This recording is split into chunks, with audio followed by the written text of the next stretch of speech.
Policia e shtetit ka bërë publik planin e masave për garantimin e rendit dhe sigurisë publike, para, gjatë dhe pas ndeshjes ndërkombëtare Shqipëri-Angli, e cila do të zhvillohet më 16 nëntor në orën 18 në stadiumin Air Albania. Policia ka marrë masa të posaçme për shoqërimin dhe sigurimin e ekipit kombëtar të Anglisë nga momenti i mbërritjes në aeroportin e Rinasit, gjatë qëndrimit në hotel, në lëvizje drejt stadiumit dhe rikthimin në aeroport. Më 16 nëntor, nga ora 14 deri pas përfundimit të ndeshjes, do të vendosen kufizimet të qarkullimit rrugor në disa akse pranë stadiumit në bashkëpunim me Bashkinë e Tiranës. Rrugët që do të bllokohen janë: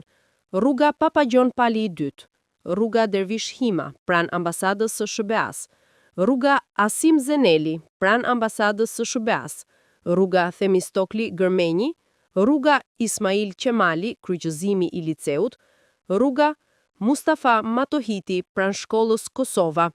rruga Jul Variboba pranë postës, rruga Leg Dukagjini pranë Ish-Gardës së Republikës, rruga Avdyl Frashori pranë kryqëzimit të Librit Universitar, rruga Skerdilaj Dllagami, rruga Faik Konika. Para hapjes së dyerve për tifozët, do të kryhen kontrolle të hollësishme në ambientet e brendshme të stadiumit për të identifikuar persona të pa autorizuar ose sende të rrezikshme.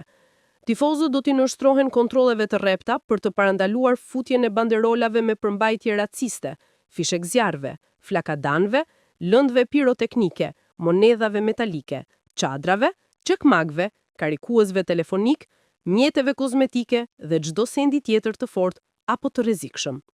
Policia e shtetit, plan masash për ndeshjen ndërkombëtare të futbollit Shqipëri-Angli, me qëllim garantimin e rendit dhe sigurisë publike para, gjatë dhe pas zhvillimit të ndeshjes ndërkombëtare të futbollit ndërmjet ekipeve të Shqipërisë dhe Anglisë, që do të zhvillohet më datë 16 nëntor në orën 18 në stadiumin Air Albania, duke u mbështetur dhe në përvojën pozitive për planifikimin, organizimin dhe menaxhimin e situatës së rendit dhe sigurisë publike gjatë aktiviteteve me përmasa ndërkombëtare, policia e shtetit ka hartuar një plan të detajuar masash. Në këtë kuadër, janë marrë masa për shoqërimin dhe sigurimin e futbollistëve të ekipit të Anglisë nga aeroporti i Rinasit në hotel, në stadium dhe në kthim për në Rinas. Organizimi i shërbimeve për garantimin e rendit publik para, gjatë dhe pas përfundimit të ndeshjes së futbollit, jo vetëm pranë stadiumit, por edhe kontrolli i territorit në të gjithë qytetin e Tiranës. Kryerja kontrolleve të hollësishme në mjediset e stadiumit për shtetas të pa autorizuar, sende e lënë të ndaluara para se të futen tifozët. Sigurimi i rrugëkalimeve të shërbimeve të emergjencës, menaxhimi i trafikut rrugor në qytetin e Tiranës, para, gjatë dhe pas ndeshjes së futbollit. Për të garantuar sigurinë para, gjatë dhe pas zhvillimit të kësaj ndeshjeje ndërkombëtare, është bashkëpunuar me të gjitha institucionet që kanë rol në mbarvajtjen e këtij aktiviteti, konkretisht me Federatën Shqiptare të Futbollit dhe UEFA-n, Garda e Republikës, Policinë Bashkiake, Shërbimin Zjarfikës, shoqëritë private të sigurisë, stewardit dhe personelin e sigurisë, spitalet, qendrat shëndetësore dhe ato të ndihmës së parë. Janë vendosur kontakte dhe po bashkëpunohet dhe me personelin e shërbimit të sigurisë të ekipit të futbollit të Anglisë në funksion të rritjes së standardeve të sigurisë para, gjatë dhe pas zhvillimit të kësaj ndeshje ndërkombëtare. Për mbarvajtjen e këtij aktiviteti, më datë 16 nëntor, nga ora 14 deri në përfundimin e ndeshjes, nga Policia e Shtetit në bashkëpunim me Bashkinë e Tiranës, do të aplikohen kufizime të qarkullimit të mjeteve në disa akse rrugor në afërsi të stadiumit dhe konkretisht: rruga Papa Gjon Pali i dytë, rruga Dervish Hima pranë ambasadës së SBA-s, rruga Asim Zeneli pranë ambasadës së SBA-s, rruga Themistokli Gërmenji, rruga Ismail Qemali, kryqëzimi i liceut, rruga Mustafa Matohiti pranë shkollës Kosova, rruga Jul Variboba pranë postës, rruga Leg Dukagjini pranë Ish-Gardës së Republikës, rruga Avdyl Frashori pranë kryqëzimit të Librit Universitar, rruga Skerdilaj Dllagami, rruga Faik Konika. Në zbatim të planit të masave, punojësit e policisë së shtetit do të ushtrojnë kontroll të imtësishëm ndaj tifozëve para futjes në stadium, me qëllim parandalimin e hyrjes në stadium të banderolave me përmbajtje raciste, fishek zjarrve, flakadanëve, lëndëve piroteknike, monedhave metalike, çadrave, çakmakëve, karikuesve telefonik, mjeteve kozmetike dhe çdo sendi tjetër të fortë apo të rrezikshëm për jetën dhe shëndetin e pjesëmarrësve.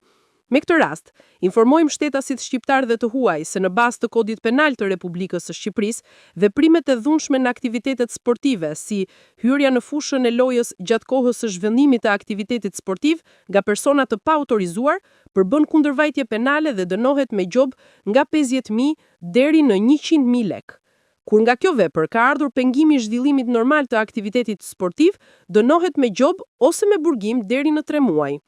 Hedhja e sendeve të forta në fushën e lojës apo mbi njerëzit, mbajtja apo përdorimi i lëndëve piroteknike, fishek zjarrve, flakadanëve gjatë zhvillimit të një aktiviteti sportiv dënohen me burgim nga 6 muaj deri në 3 vjet. Legjislacioni penal shqiptar e konsideron vepër penale goditjen apo çdo vepër tjetër të dhunës ndaj sportistit, trajnerit, arbitrit, ndërmjetësit sportiv për shkak të veprimtarisë sportive dhe i dënon me burgim nga 1 deri në 3 vjet. Kjo vepër, kur kryhet në ambiente sportive më shumë se një herë, apo nga drejtues apo antar të klubeve sportive, dënohet me burgim nga 1 deri në 5 vjet. Hyrja në stadium të tifozëve dhe të sportdashësve që kanë bler bilet fillon në orën 15. Kërkoj mirëkuptimin e tifozëve që të paraqiten në hyrje të stadiumit duke filluar nga kjo orë, pasi për shkak të fluksit të tifozëve, pak para fillimit të ndeshjes, mund të humbasin mundësinë për të hyrë në stadium. Për mbarvajtjen e këtij aktiviteti sportiv, policia e shtetit ka angazhuar shindra punonjës policie, të cilët do të garantojnë rendin dhe sigurinë publike, si dhe do t'ju ofrojnë ndihmë dhe informacion në rast nevoje, mënyrë që ky aktivitet të përmylet pa incidente, në interes të imazhit të vendit.